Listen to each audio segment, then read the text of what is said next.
Nós devemos iniciar o comentário do terceiro capítulo de Reis, com seu terceiro versículo, porque nele se diz que Salomão amava ao Senhor e andava nos estatutos de Davi. Contudo, se diz também que ele oferecia sacrifício e queimava incenso nos altos. Salomão, assim como o povo de Israel, continuava sacrificando nos altos, contra as prescrições contidas na lei de Moisés. É dito no verso 4, que ofereceu de uma só vez 1000 holocaustos no altar que se encontrava em Gibeon.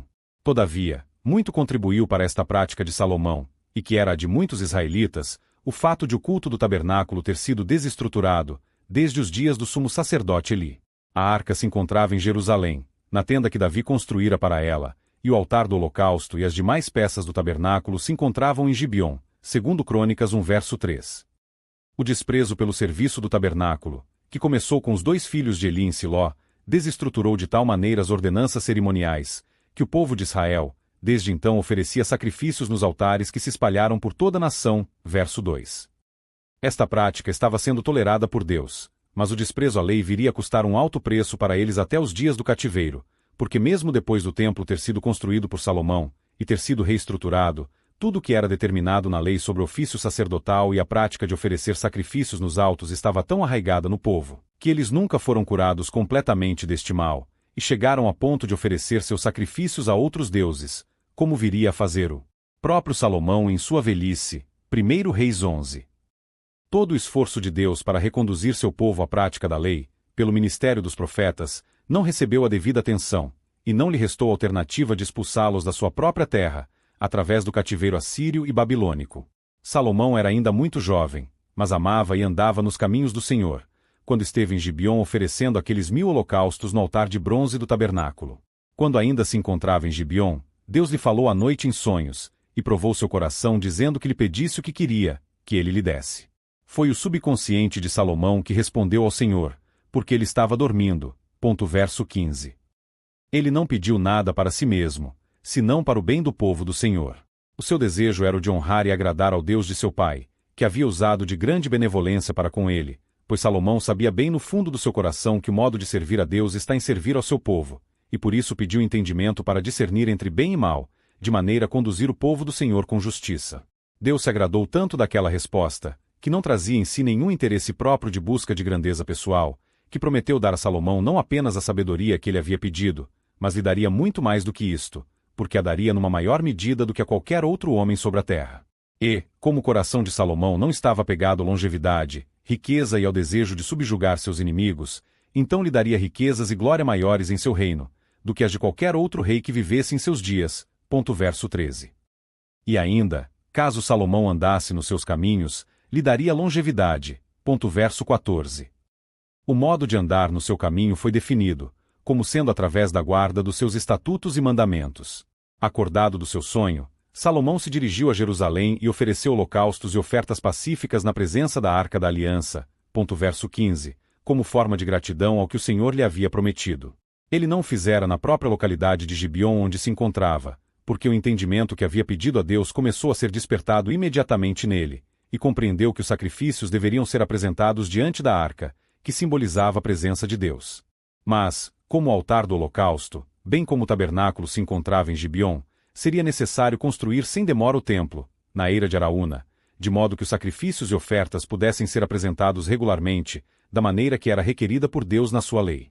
A mãe de Absalão, esposa de Davi, era filha de um rei pagão, de Gesur, da Síria, e com isto, Davi havia deixado um mau exemplo para seus filhos, e Salomão seguiu seus passos casando-se com a filha de Faraó, e Reis 3.1, o que abriu um precedente para que viesse a contrair outros matrimônios com princesas pagãs de diversas nações, 1 Reis 11, que acabaram desviando seu coração na sua velhice, para a prática da idolatria dos deuses que elas adoravam. Isto nos ensina que é possível ter grande conhecimento e sabedoria relativa à lei de Deus, à sua vontade, e ainda assim andarmos desviados da sua presença. Que horror é ter uma mente esclarecida quanto às coisas de Deus, e pouca ou nenhuma santidade.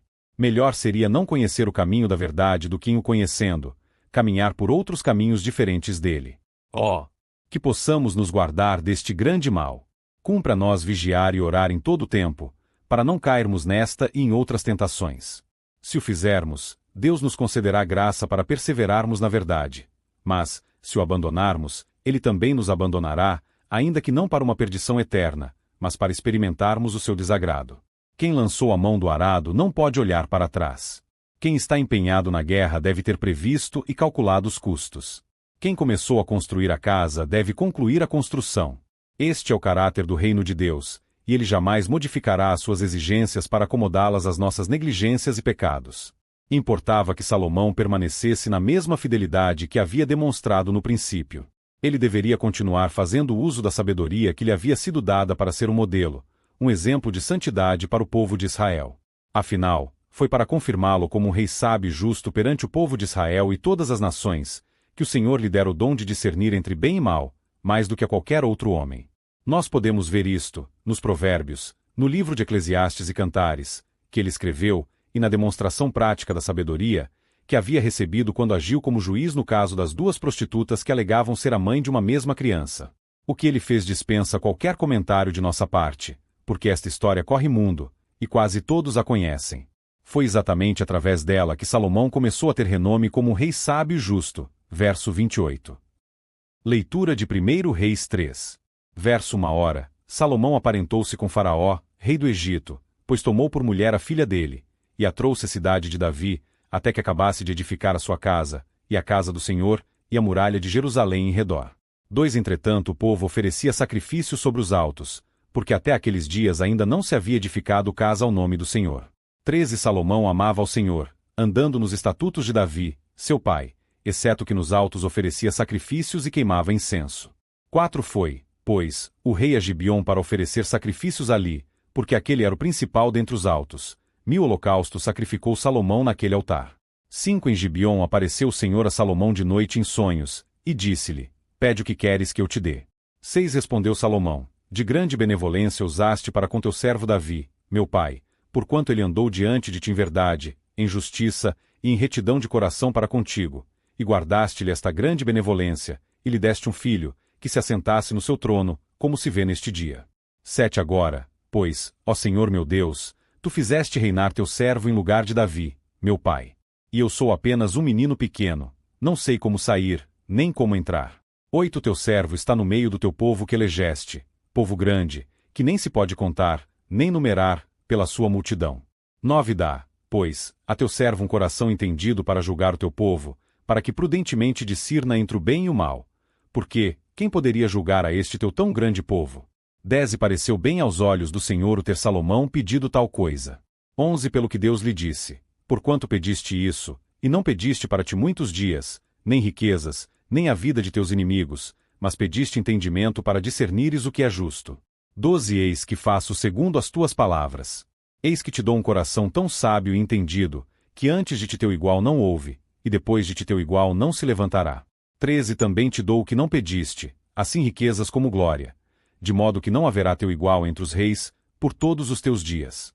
14 E ainda, se andares nos meus caminhos, guardando os meus estatutos e os meus mandamentos, como andou Davi, teu pai, prolongarei os teus dias.